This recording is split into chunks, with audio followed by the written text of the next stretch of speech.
Les Étoiles du Classique, 5e édition, un festival qui réunit chaque année 200 talents aux portes de Paris. Et pour cette édition 2026, un parrain prestigieux, un maestro, le chef d'orchestre Jean-Claude Casadesus. Bonsoir. Bonsoir, chère madame. On vient de parler de l'intelligence artificielle. Ça vous inquiète pour les artistes de demain ? Écoutez, je crois qu'il y a des avantages certains, mais je crois aussi qu'il y a des interrogations sur la façon dont sera modifié le paysage. Enfin, pour les artistes et pour d'autres personnes aussi, pour les emplois. Mais là, en tout cas, ce sont des vrais artistes qui vont se produire sur scène, plus de 10 concerts programmés. Qu'est-ce qui vous plaît dans ce festival ? Parce que ça fait 2 fois, sauf erreur de ma part. C'est la deuxième fois que j'ai l'honneur d'être parrain de ce festival et aussi de diriger. Ce qui me plaît beaucoup, si vous voulez, c'est la jeunesse. D'abord des musiciens, c'est un orchestre qui est rassemblé entre, voilà, la moyenne d'âge c'est entre 18 et 25 ans. Ils sont issus des meilleures écoles de musique, y compris le Conservatoire national supérieur de Paris. Et puis les jeunes publics auxquels ce festival s'adresse et des artistes absolument remarquables. Ça donne la parole à des artistes en herbe, certes de temps en temps, mais qui ont besoin d'être connus. Et c'est tout le mérite des responsables de ce festival, Monsieur Petit qui en est le président, mais aussi, c'est à signaler Thomas Lefort, qui lui-même est un violoniste formidable et qui est directeur artistique de ce festival. Voilà pour le clin d'œil, évidemment. Vous, toute votre vie, tout au long de votre carrière, vous avez eu envie de faire découvrir la musique classique à d'autres publics. C'est aussi ça qui vous motive. Nous avons la chance de fréquenter des chefs-d'œuvre.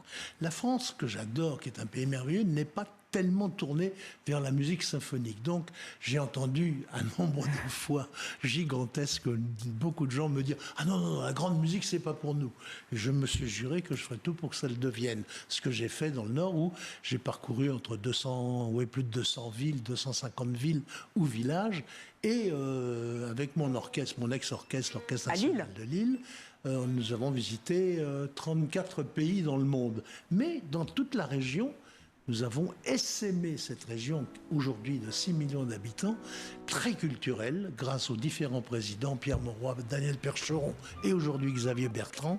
Et cette région qui a tant donné à la France est très culturelle et est tournée aussi vers la musique. Oui, et puis il faut expliquer que vous alliez dans les usines, dans les hôpitaux, en fait vous poussez les murs. Bon là ça sera dans une salle un peu classique, on va dire, dans ce festival des Étoiles du Classique, mais c'est ce que vous aimez, c'est aller à la rencontre de tout le monde. Écoutez, nous ne pourrions pas vivre sans fonds publics et je trouve fondamental de pouvoir s'interroger sur les missions qui doivent en effet être partagées, puisque quand on a la chance d'avoir des subventions, je parle des grandes institutions, il faut avoir un esprit citoyen pour que la plus grande majorité des auditeurs puissent en profiter. Et là, il y aura des scolaires, il y aura aussi des autistes, effectivement, aussi parce que la musique classique, elle peut changer un enfant, quelqu'un qui est malade, ça apporte quelque chose. Je peux vous raconter une toute petite anecdote. On a encore combien de temps? Mais je vous en prie, allez-y.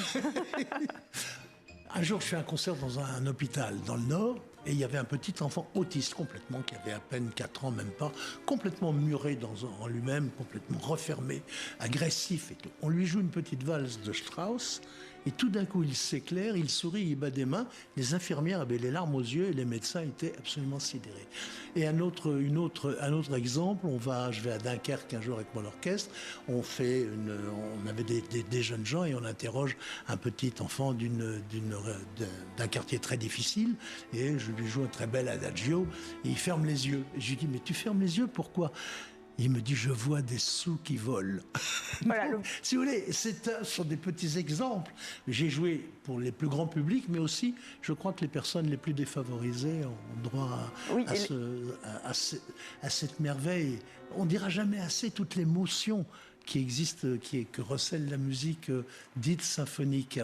Et là, ce festival est merveilleux parce que vous avez du jazz, vous avez des ballets, vous avez de l'opéra. Et puis beaucoup d'artistes. Moi, je joue avec une très grande violoncelliste allemande, Madame Coetzee, et puis Dominique Chameau, un pianiste, va jouer une œuvre de Liszt avec un jeune chef d'orchestre qui s'appelle Théo Terracol. Et vous allez reprendre la baguette, hein, vous ne l'avez jamais perdue, puisque vous avez célébré vos 90 ans. Le mot n'est pas dans mon logiciel. Cet orchestre est tourné vers tous les jeunes. Il y a un grand public de jeunes, l'orchestre est jeune, et ils ont pris un jeune nonagénaire pour Effectivement. pour les diriger.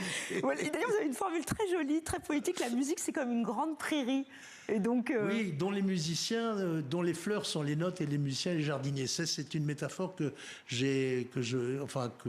j'utilise souvent, dont j'ai eu l'idée, parce que c'est vrai que c'est quelque chose, c'est le parfum de l'oreille, la musique. Donc voilà, les fleurs ont du parfum et le but, c'est de partager ce parfum avec tout le monde. eh ben, merci, on a très envie d'aller vous écouter, vous et tous ces talents. Donc ça sera à partir du 19 juin. Si vous passez donc par Paris, c'est en région parisienne. Donc voilà, les étoiles du classique. Merci Jean-Claude Cazotte Merci à vous, d'être chère Nana. venu.